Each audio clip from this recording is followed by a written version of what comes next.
Hello, this is Patrick Riley. I'm conducting an oral interview for Liberty University History United States Class 713 under Dr. Carl Garrigus.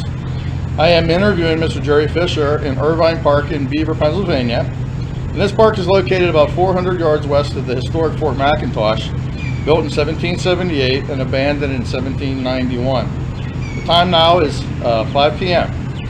Mr. Fisher founded the Pennsylvania Metal Cleaning Company in Monaca, Pennsylvania in 1978. Mr. Fisher, tell me a little bit about yourself, sir. Well, born in Bellevue, Pennsylvania. Came to the county in 1944. My parents brought me, actually. They should have left me behind, but they brought me.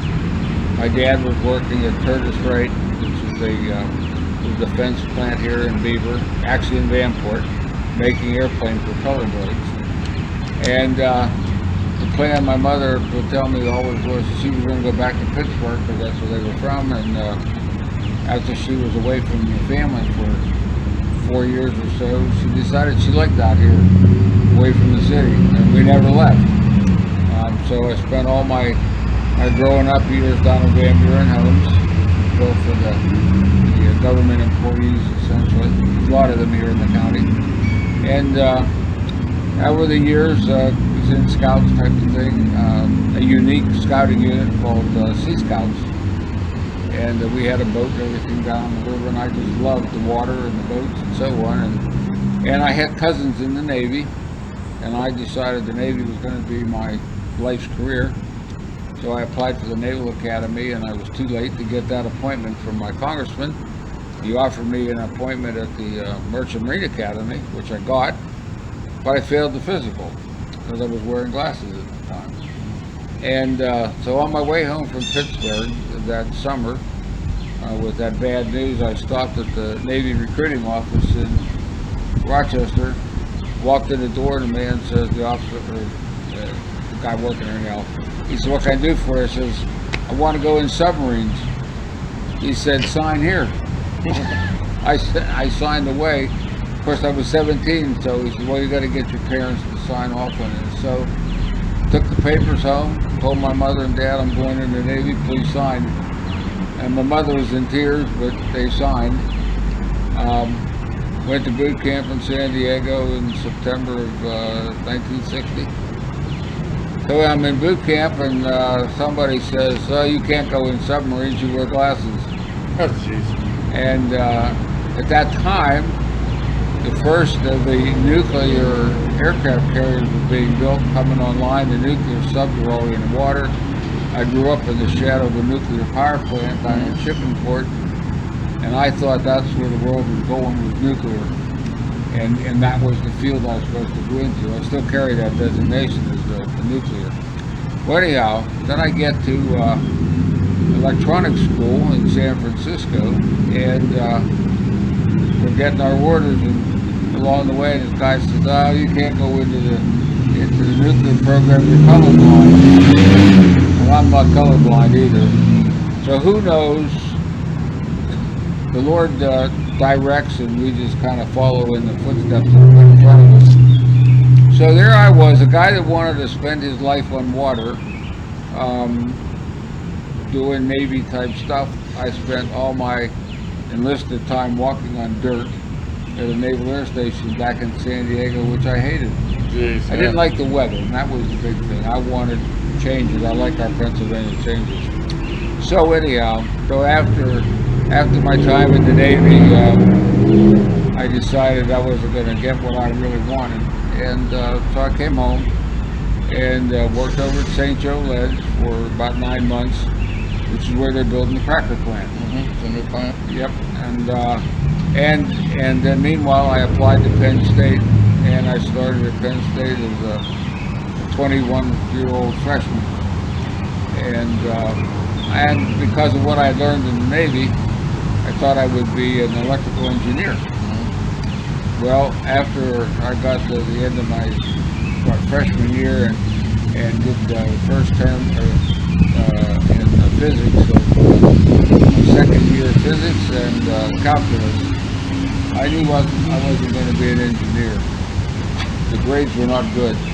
I Not a math guy myself. Yeah. So I came home Christmas break that year, and I announced to my parents I was leaving engineering and switching to the College of Business. I didn't know where that was going to take me, but that was the only thing that I could think of to do. And so that's what I did. And I went into insurance and real estate were my majors.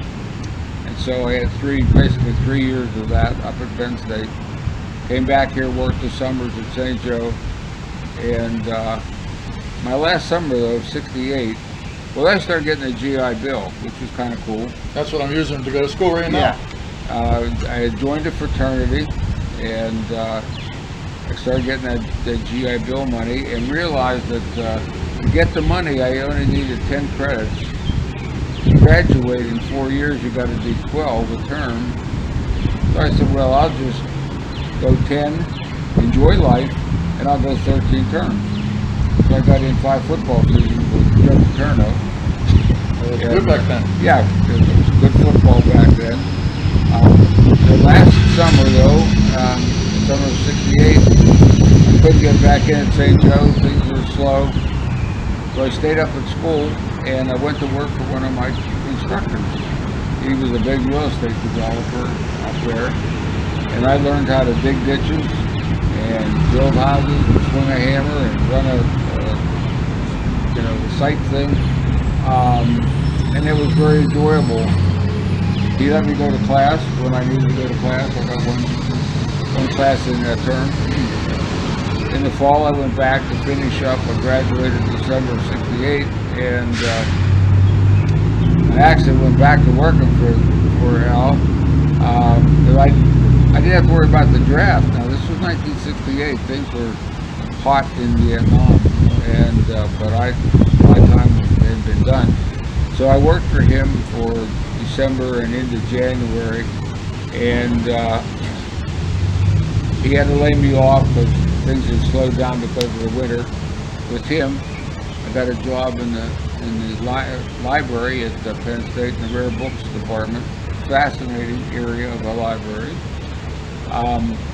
Needed more money. Had a car that needed some work, and took the car to a garage to have it worked on, MG dealer. And the man says, well, did you buy the car here? I said, no, I didn't. He said, I can't fix it. He says, I'm just so short-staffed. I said, well, how about a job? I passed myself off as being a mechanic, and I told him I was a shade tree.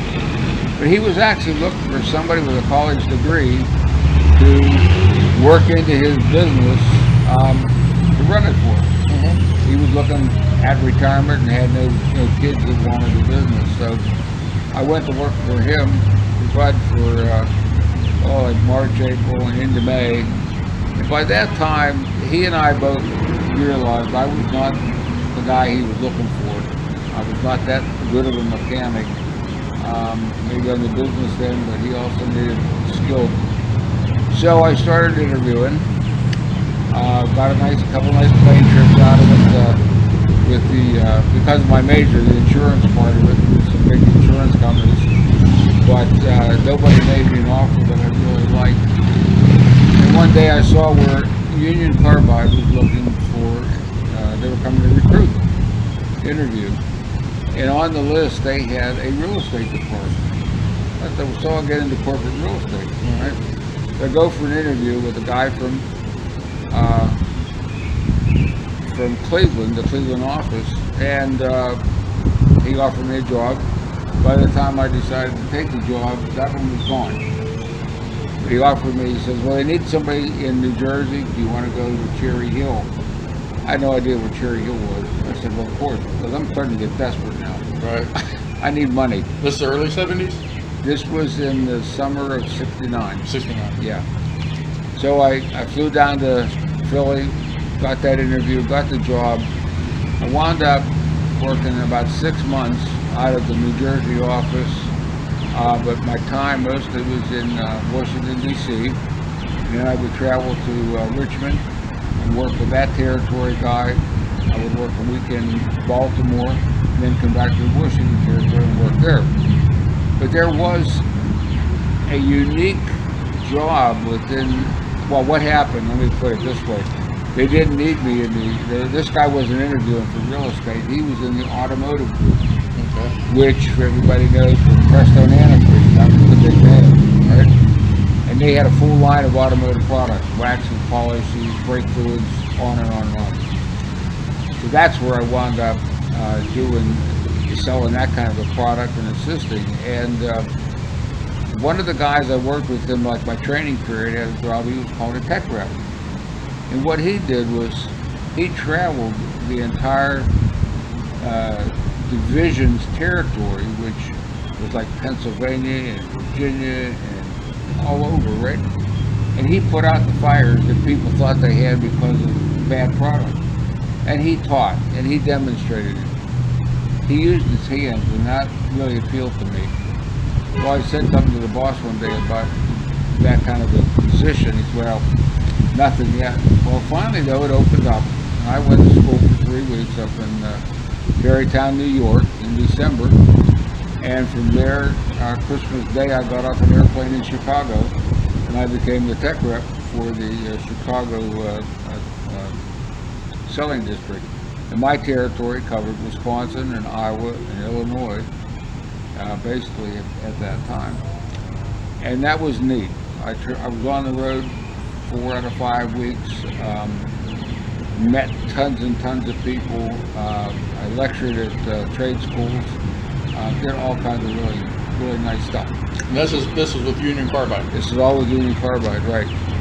Now, kind of going back, because I know this is going to come up in your questioning. When I was in grade school, I bought a little pocketbook, and it was about a car. And I fell in love with the picture on the cover of that little book. I always wanted one of those cars. When I was working in the garage at State College, I was close, but I didn't have any money. There was one for sale. By the time I got my real job in the Carbide, the car was gone. So now I get to Chicago. I'm getting settled into my tech rep job, and in June of 1970, I see in the Chicago paper a car for sale that I've been wanting all my life. I went down, I looked at the car, I said, I'll buy it. I buy the car, the guy delivers it to where I'm living. I'm in an apartment complex, no garage, no nothing, right?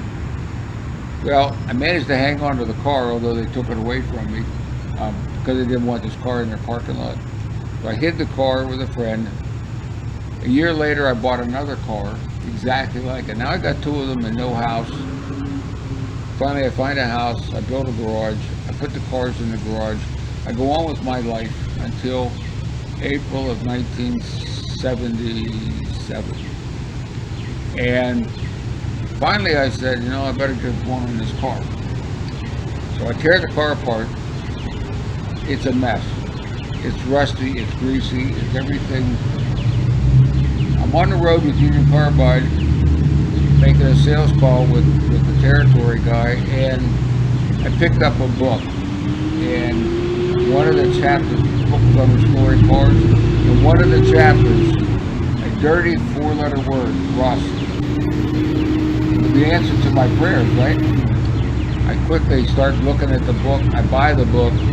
I discover that there is this process for dipping automobiles. I said, that's what I need. Where do I go? Oh, they're in California. Now, how am I going to get from Chicago to California, right? Well, then in further reading, I find out that this is a franchise, and they have a facility in the Chicago area. Okay. Now we get to October of 1977, and I'm in Kentucky on a sales call, and I get a call in the office to check in, and the secretaries want to know when I'm coming back to home. And I said, well, Friday like always. She said, well, Gary wants you in the office on Friday. Oh, I knew what was coming. I go into the office on Friday. As of today, you're relieved of all responsibility. First Friday in October, I'm unemployed. Okay. But I had hit on this idea with dipping these cars, and I had started maybe back in August or so, talking to my dad back here. I said, I got this idea. I said, see if anybody's doing this. Well, he said he checked all around Pittsburgh. He said nobody even knew what he was talking about, let alone doing it. I said, I'm going to come back home and start this business. And so it worked out. I had planned to get the business running, keep working in Chicago until this was enough to support me. And with my dad watching things while I'm not here. Well, anyhow, but they cut me off at the pass. But the corporation treated me well on my way out the door, and I had income literally until March of '78, Okay. which gave me time to get back here a lot, find a location. My dad was looking. The building we found was actually the second one that we had looked at. It was ideal. It was on the highway. It had a crane in it. The only thing was they had concrete floors in the basement. And the tanks that were coming in that we were going to use were 20 foot long, 8 foot wide, 6 foot deep. It would have been nice to put them in the floor, but we made it without the tanks. And so, with Dad here, he and I worked, we got that thing together. The equipment came in from California, and April of '78, April Fool's Day, in fact. It's our first official day that we were open, and we went to town. It was a little tough in the beginning because people looked at me like, what are you talking about? Nobody around here had heard about it. Now, some of the car people had seen this in magazines elsewhere, and when they heard about me, they actually came to me. My first 2 customers were like that. And it was really a very rewarding, I think, because what came in the door, you can't imagine how beautiful it was going out the door. Now, I didn't repair anything. I didn't weaken anything. All we did was magically pull all the paint, the rust, the crud, the rust out of the metal, and that's what you got back. You got a clean hole that was rust before. Sandblasting, yeah, you might have to sandblast a bridge or things that can't move. If you sandblast the sheet metal of the car, then you throw it away because you've worked it. Right. Sandblasting removes some of the metal, the abrasive action.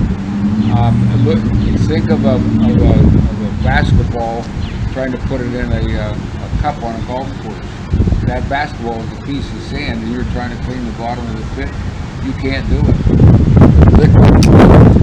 Right, to get all the nooks and crannies. Nooks and crannies inside the doors, inside the frames of cars. It didn't matter. Everything came out really spotlessly clean, with no damage, no loss of anything other than the truck.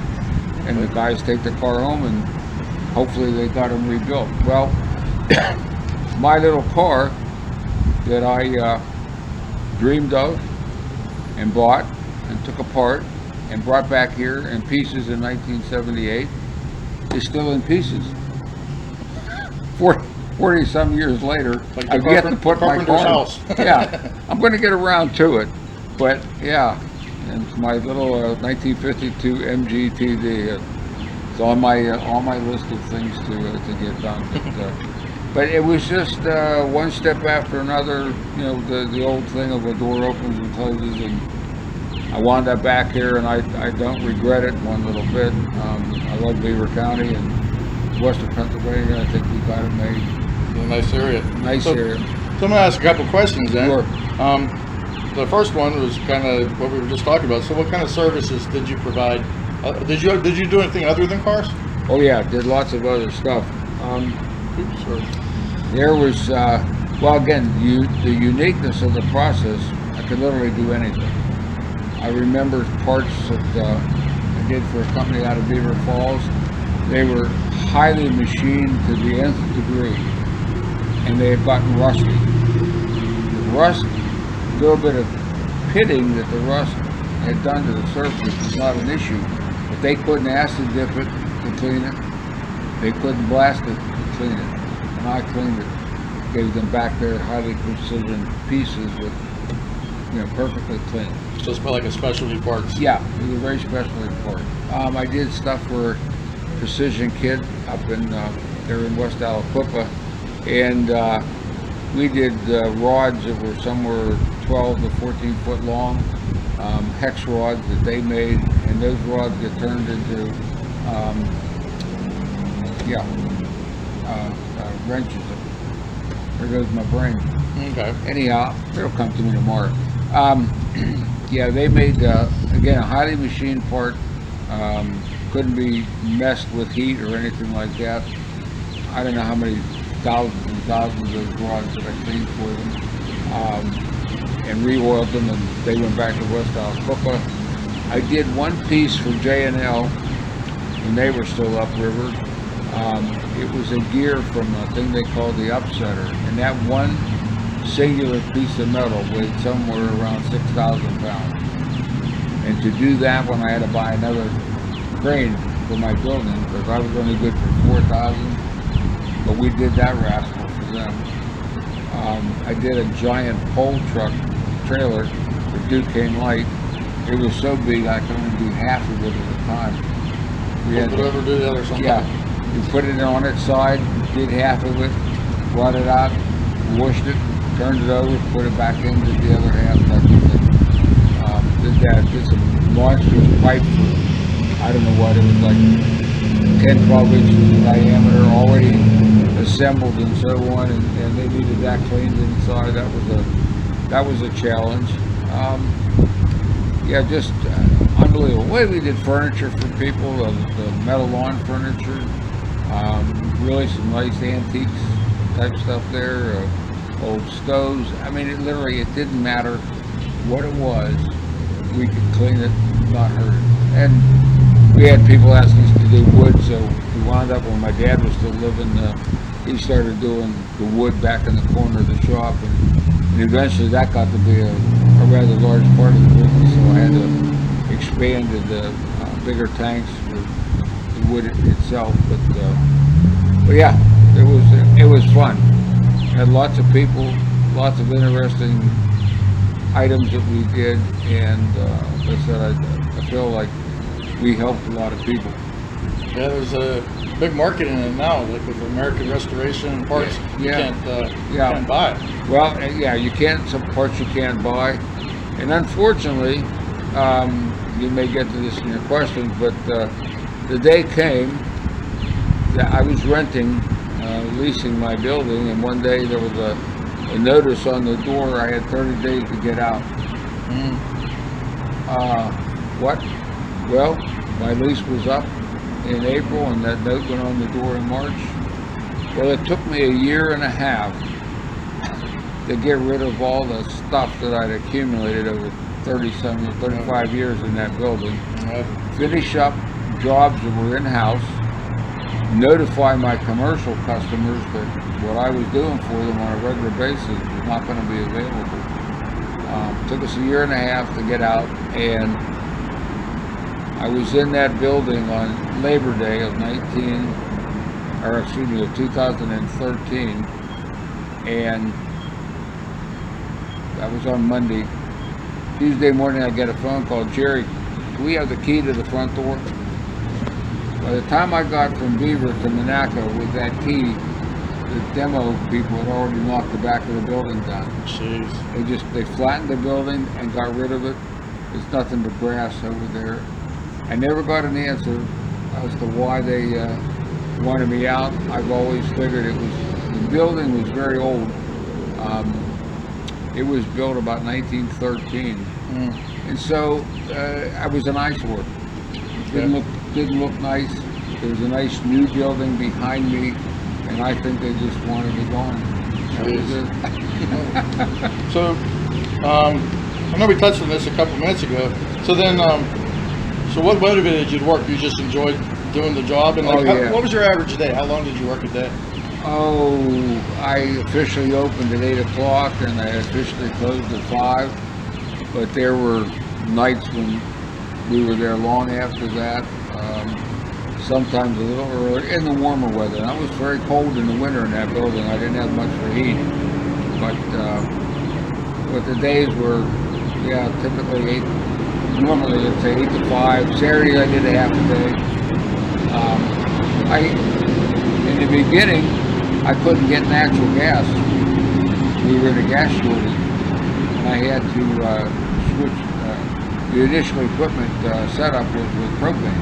Mm-hmm. And once, somewhere around 1980, 81, the gas supply picked up, and Columbia Gas said, well, you can have all the gas you want. And I had all this propane there. I said, I'll start selling propane. Very good. Yeah. I saw that on your website. Yeah. Yeah. So for a lot of years, I was selling the 20-pound, full 20-pound propane tank, 100-pound, whatever. As the gas bureaus and that kind of thing were just kind of kicking off in the early 80s. And I did well with the propane, had some great years until people got lazy and all these things where you exchange the tank popped up. Yeah. People didn't want to come and stand in line. They'd rather just go to the supermarket or go to the Kogo's or wherever. And that really put a damper on my propane business. Someone always comes up with a better idea, right? Well, yeah, but it's not a better idea, because when you bought from me, you got 20 pounds of propane. When you go to one of those places, you get 15 pounds in that 20-pound bottle. Makes and sense. you're paying as much as I was charging, if not more. You got somebody else's bottle. A lot of people they wanted to have their own bottle. You always got yours back with me, but you never know what you're getting when you go to the exchange thing. You peel that wrapper off, and a lot of times there's nothing but rust underneath it. Yeah, I've seen them. But yeah, the propane business went downhill. It was over about a 3-year period, and Good little side business. oh, it was great. Yeah. Again, met lots of people. That's all they came to me for was the propane, and they loved to see my dogs and play with them. But yeah. And then along the way, the other thing that I did get into kind of heavy was a friend of mine. He started talking about we should have stainless steel fasteners, nuts and bolts and screws available for the car guys. Mm-hmm. So I jumped into that, and Makes that good became sense. Not going to rust. yeah, nothing rusts. You can polish them, make them look pretty. So I did reasonably well with the stainless steel while I was there, and people could find me. Once I'm gone, I brought the stainless steel back. I kept that part of the business going. I still have a business name alive, and I can still sell stainless steel to people. They either call or I can ship it to them. A few car dealers, restoration shops still buy from me on a semi-regular basis. Because some of the stainless that I have is really unique, almost specialty stuff for cars. And how did you come up with the name, the Pennsylvania, was it Pennsylvania Metal Cleaning. Well, originally I used the franchise name, and there were, back in 1980, there were probably about 12 or 15 of us around the country. We all basically had the same name, but the cost to recharge my tank from them was prohibitive. One of the other franchisees had figured out the secret formula, but I was the first one that needed a fresh tank of chemicals, and I was looking at $14,000, and I had borrowed somewhere around $40,000 or $50,000 to just get started. Where was I going to, add another $14,000 onto my back? And this was also in 1978 and 79, when the interest rates were 20% and more. Mm-hmm. I mean, it was everything I could do to make the interest payment, let alone reduce the debt itself. Well, anyhow, I became the guinea pig. I mean, that tank was really done cooking. I cleaned her out, and I got the chemicals, and I recharged the tank. But they knew from their experience when I was due to recharge, right? And when that day came, so to speak, one of the representatives of the company came flying through my front door and said, you're up to something. I'm taking a sample, and we're going to put you out of business. I said, you're taking nothing out of this building. That was, I don't know, maybe in August, no, it must have been in maybe June or July, whatever. he went away, and then I got a visit from a federal marshal handing me papers. They were suing me in federal court in Pittsburgh. I didn't know what to do with myself. Right. But I called a friend of mine who had been in business himself for years, and he said, "You better get into Pittsburgh and find yourself a good lawyer." Well, I went in, I interviewed in a sense with one company, and they said, "Yeah, no big deal." Meanwhile, in August, I had met my wife-to-be. Her brother-in-law had a business in Pittsburgh area, and I'm going to his house for a Christmas party, and I talked to Dick, and I said, "You must have some lawyers." He said, "Could I talk to them? I wanted to ask them about the people I had interviewed with." Well, anyhow, his lawyer friend was not at the party, but he said, "Well, bring your stuff into the office and let us take a look at it." So I went into Pittsburgh. They looked at it, and I swear they almost fell on the floor laughing because of what I was being charged with. They said, "We'll take care of it." They were just trying to scare you, probably. Yeah. So, anyhow, I had to do all the deposition stuff and this and that and back and forth, and we went from January all the way into probably, again, August or September. I never went before the judge, never had the hearing or anything, but the judge looked at all the paperwork and the charges, or whatever you want to call it. He told the franchise people, "Go away. You're getting no money out of Mr. Fisher.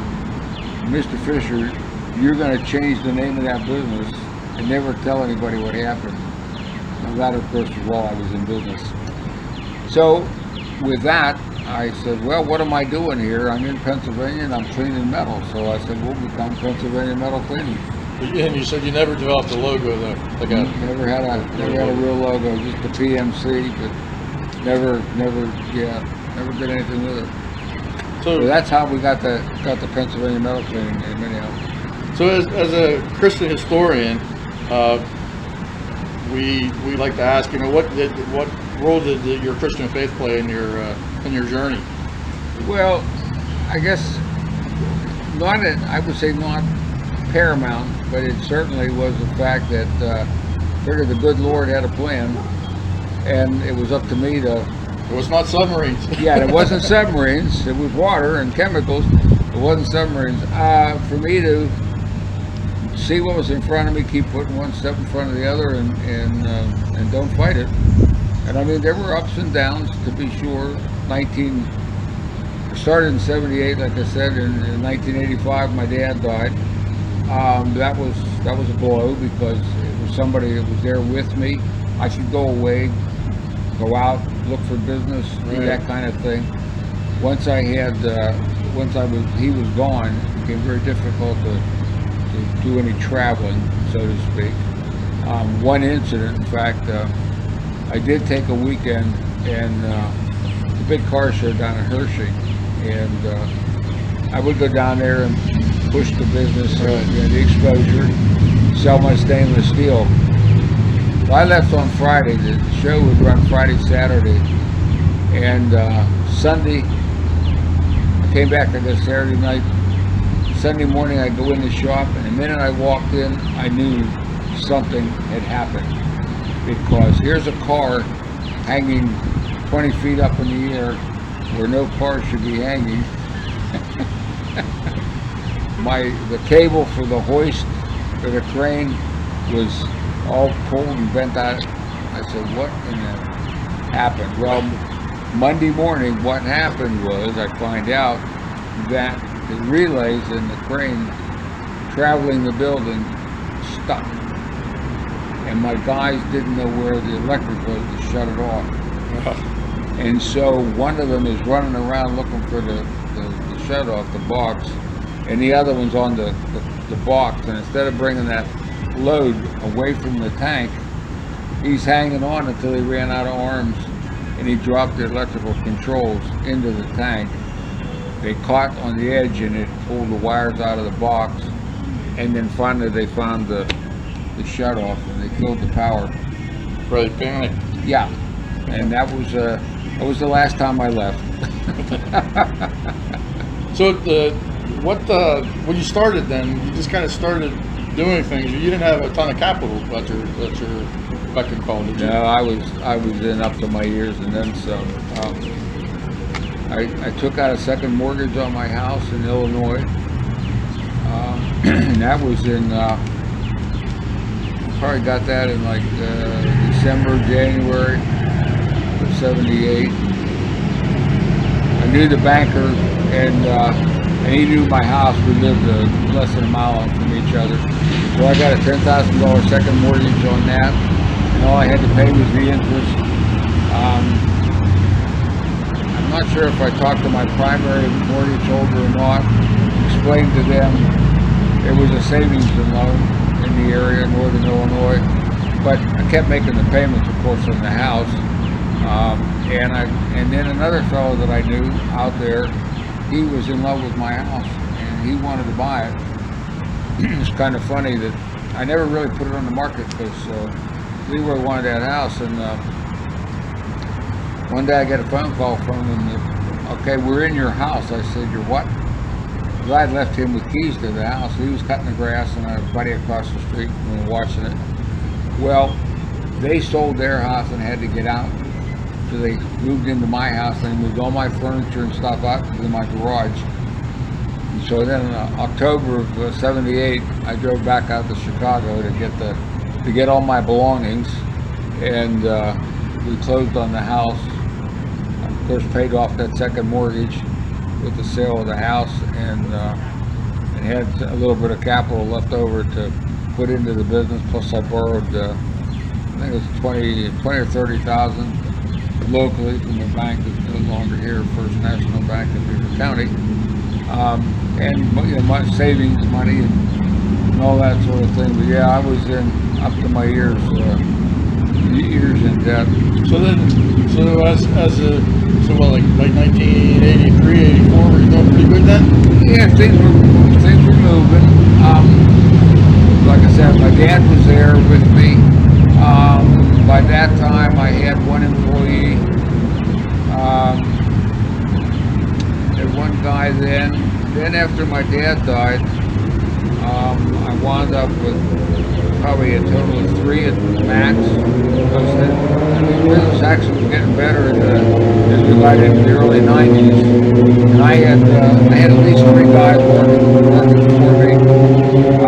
When it got down to the end, John and myself, John he was there about 20 years, something like that. He and I were able to handle most of it, between the two of us. Occasionally I had some part-timers come in. I had a couple friends of mine help me, and Ed came in there in 2008 or so, worked for me off and on type of thing. So you said that you never incorporated, you never chartered it? No, I started out as a sole proprietor, and on the advice of the guy that was doing my taxes, he said there's no point in incorporating. He said it's just a lot of hassle. The incorporation protects you from liability, and that's about it. Yeah. And so I just ran it. I'm still basically a sole proprietor. So you had where would the nearest person be, business that does that, like, to you? Well, the nearest one, there was a guy in Erie for a while, and his name was Jerry as well. When we shared business back and forth, somebody was closer to him than me, I tell him to call him. But I forget when he closed up. There was a shop in Boston before me. There's one in Toledo, and Greg is still there. Because I still have parts of my car that I've never cleaned, and I keep calling him about every 6 months to make sure he's there. So I can get my own stuff cleaned the way I want it cleaned. Greg was open about 6 months when I met him in probably November of '77. So there's not really too many. No. Just a handful of people. Well, no. Columbus, Cincinnati, they're gone. Boston's gone. There was a guy, down in the Virginia area, someplace that I met when I go into the car shows. They're gone. Jacksonville, Tampa. Fellow there, I was down that way in '83 on some other business, and I went to see his shop. He's gone. There is a place. They're in the Carolinas, someplace that are dipping. Now, what they're using, I don't know for their liquids. But there was a guy over in eastern part of Pennsylvania. I'm going to say Scranton or someplace like that. He's gone. So pretty stretched out. Not that many people doing the same thing. No. I've never bothered to really do this internet stuff because I don't touch computers to see who might be out there other than my old friend in Toledo. Right. So did you ever do? You said you worked with people nationally. Did you ever do any international business? I had one car, an old 30s or so Studebakers, I recall, a guy brought from Canada. That's the only one that I can think of that came from outside the United States. I got a fair number of jobs out of eastern Ohio, maybe one out of West Virginia, got a couple out of New Jersey. Most of them were within several hundred miles. Was transporting a car type of thing on a flatbed or whatever. It was a bit of an issue. But the guy from New Jersey, I remember we packed him up at about 8 or 9 o'clock at night. It was winter. We had to wrap that whole body in plastic because it was on an open trailer. But I guess he made it home. Business was in Monaco, which is just a few miles from here, just across the river. So you said you picked that spot because it was there was an old mill there already, or? Yeah, well, yeah, there was a mill. It was a Ream, in later years it became Radiator. I think it started out as National Standard, National Sanitary Company. They made cast iron bathtubs and sinks and radiators way back in the day, and but they went out early 70s, late 60s, and an outfit out of New Jersey bought the property, and they were turning it into like an industrial park. And when I got there, there was a building available that would have worked, but it would have been a tough work. I'd had to put the crane in. It had dirt floors. It was more storage than anything else. Warehouse. Yeah, warehouse. So that was the original building that I had leased. And by the time I got my loan for the business on New Year's Eve of '77. So I got back to Chicago. My dad called and said, "You got the loan." Sometime in January, he got the phone call that there was another building because the people that were in my building, as I call it, they decided to go out of business, and they just locked the door and walked away. And it was an ideal building, like I said, right on the highway. Had the crane, had a big storage yard outside for stuff and so on.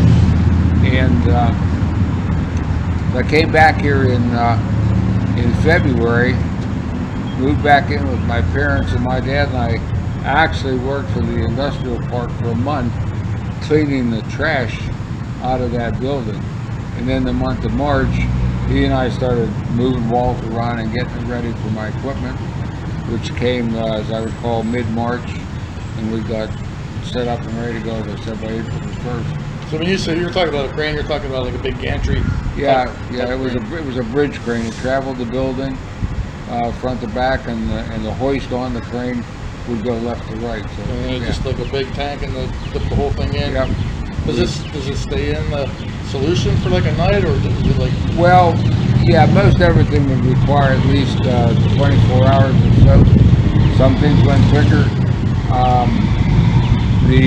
The rust removal part of the process, there was an electric current involved with that, and so even though the parts, they could sit in there for a week and nothing would happen until I flipped the switch.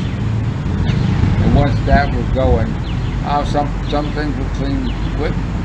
If they were heavily rusted, we had to do them 2 and 3 times. Sometimes the kind of like a big magnet, pull that rust out of the metal. Archaeologists use a similar kind of process when they're trying to desalinate metal from under the ocean. Oh yeah. It's an electric current and it takes the rust off. But sometimes you could, like a cannon might take 5-6 years for all the rust to come off because it's such a slow current. It's a slow thing. Well, I've been reading about the Hunley, which was a Civil War submarine that the Confederates had that sank a ship down there in Charleston Harbor. And then the Hunley disappeared, and 100 or so years later they finally find her on the bottom. That's the fate of some submarines, unfortunately.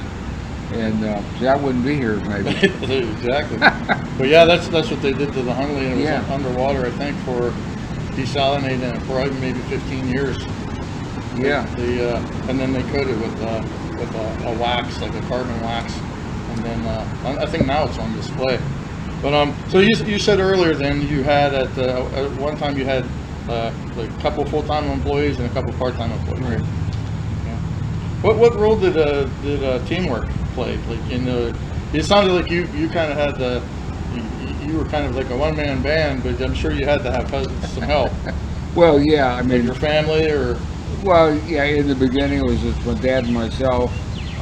We did everything, but I did finally have enough money in business to hire some employees, and they were good in that they knew what needed to be done. They knew how to do it. It allowed me to pay attention to other things, write checks, pay bills, phone calls, look at jobs, that kind of thing. So yeah, without the guys that I had over the years, I would not have made it. That's for sure. So, like, how would you define success then? So you had a small business. You were kind of working for another company, and you saw a need for this product, and you fulfilled the whole thing. How would you define success? Just like like the Wright brothers kept. I'm writing an article about them, how they kept pecking away until they had it right. Well, yeah, I mean, we learned a lot over the years. Fortunately, the process was kind of developed. We added a little bit here and there, a few tweaks along the way. But I don't know, success to me was a happy customer. Yeah. Quite honestly, not shedding tears. I had never made any real money out of it. I got married in 1988, and just to throw a little bit of something on your video here, today's my wedding anniversary. Congratulations. I'm sitting here with you and my wife waiting at home to go to dinner. But anyhow. Well, I appreciate it. Yeah. I'm sure my class does too. But once I was married, we bought a house out here in Brayton Township, and quite honestly, it was her income that kept the household afloat. I mean, I added to it to a degree and my own way, but on my own with that business, I would have never made it. I could not have supported a family. Did I not work fast enough? Did I not charge enough? I don't know. Because you enjoyed it. That's the point. But we enjoyed it. Yep. I never regretted going in.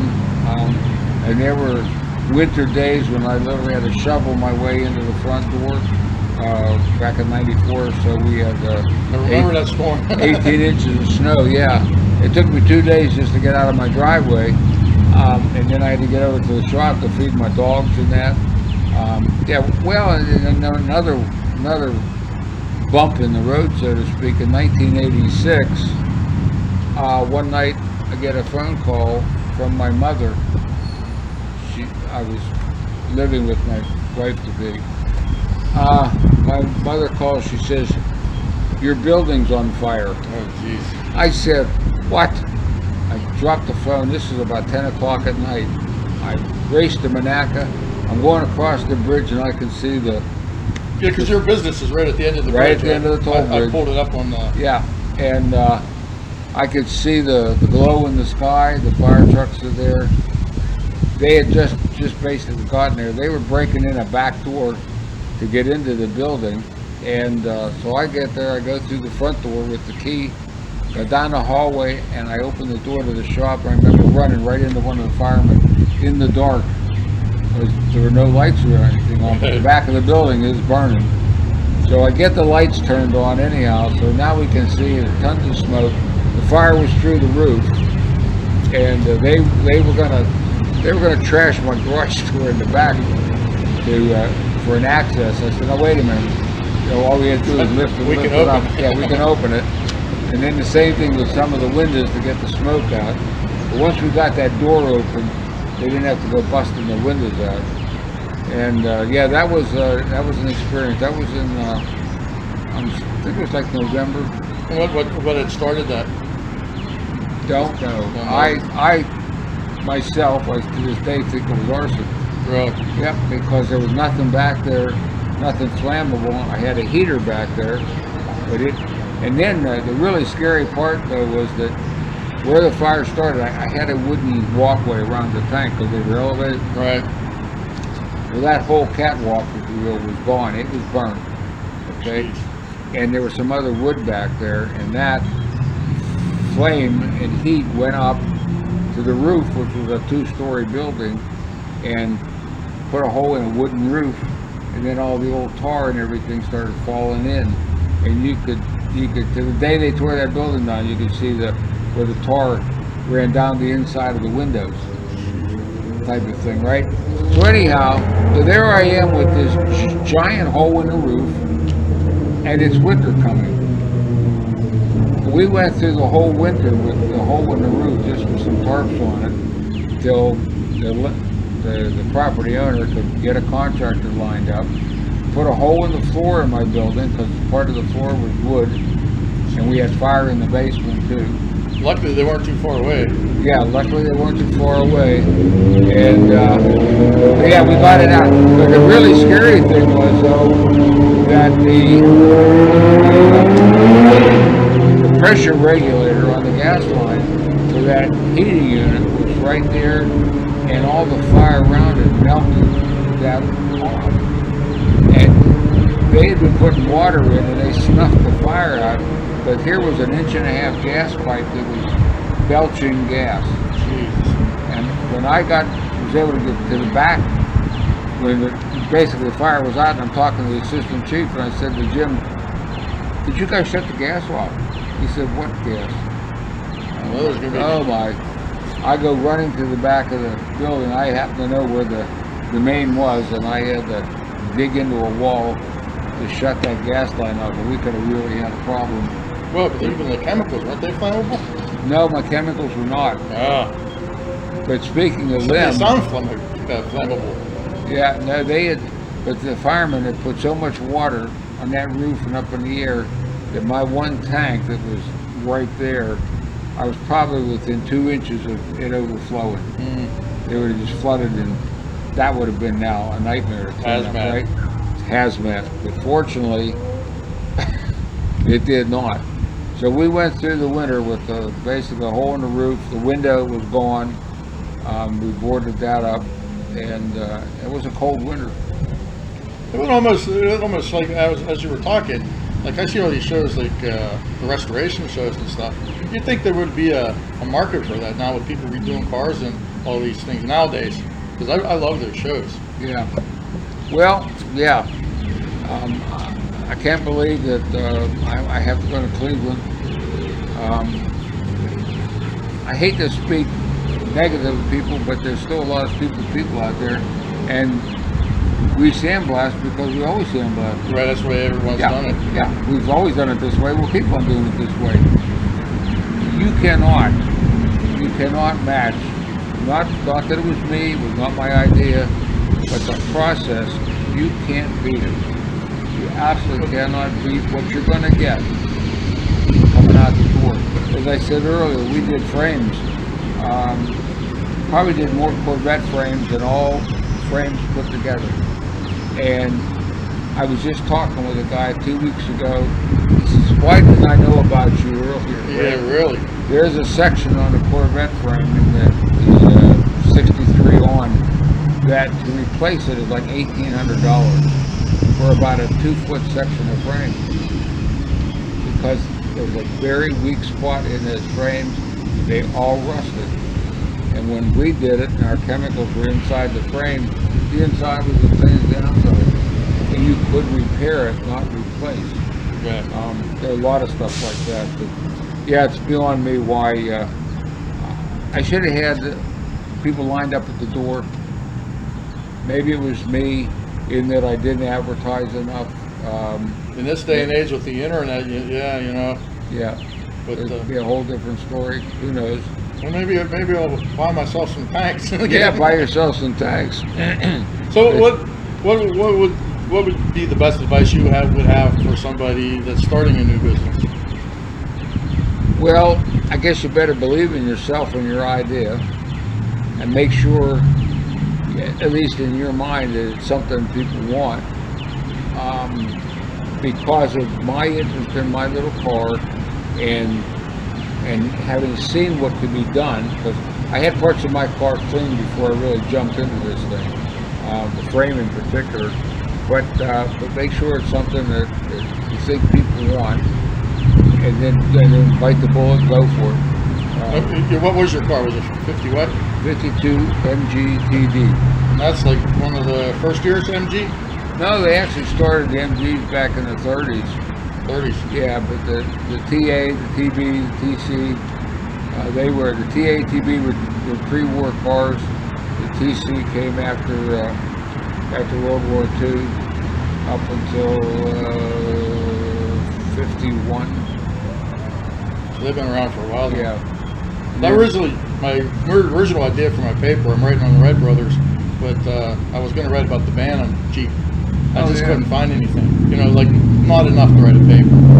But Bantam was around back in those days making little cars. But nobody in America wanted little cars. Yeah. You know, they were all from England. Yeah. Now everybody wants one. Everybody's going for little, yeah. But yeah, it's hard to. I think about other things. Of course, at my age, I'm not about to go into another business. Right. But I see people starting up, and I wish them well. I hope that the idea that they have is what a lot of people want. Yeah, That's the thing. Supply and demand. You got to have that draw to get them in there, and got to just keep plugging away. I mean, we had some rough times. Yeah, I made mistakes along the way, but. And so now, you're involved with my friend Brenda. Are you helping her with the restoration at the Vicar Mansion? I stick my nose in there ever so slightly. She has lots of volunteers. Well, that's how I met her. There was something years ago that she needed cleaned, and she heard about me, and she came over. And whatever it was, I don't remember, but I did that for her. We did. Well, I had a buffer, and we could polish copper brass. Did a lot of that for people. Lots of. I nearly killed myself on the job. I was with that buffing wheel doing a part for a gate on a mausoleum. Like a wrought iron gate. Yeah, and it had all kinds of curlicues and bendy things in it, which I took apart, and I was polishing these things on the wheel, and it caught on the wheel. Mm. And those wheels, I don't know, 3,000 RPM, whatever. Well, that piece came around and hit me right in the forehead. See the? Yeah.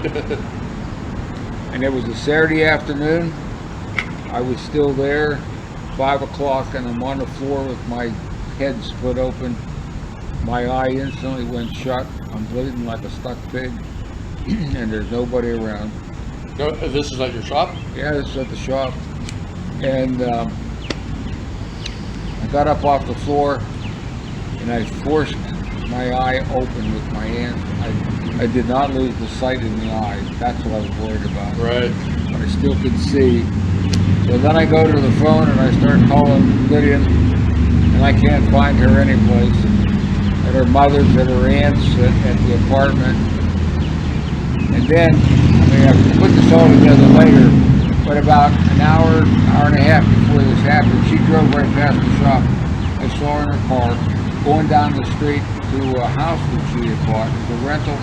She was going down there to plant some flowers, and I was going to meet her down there. Right.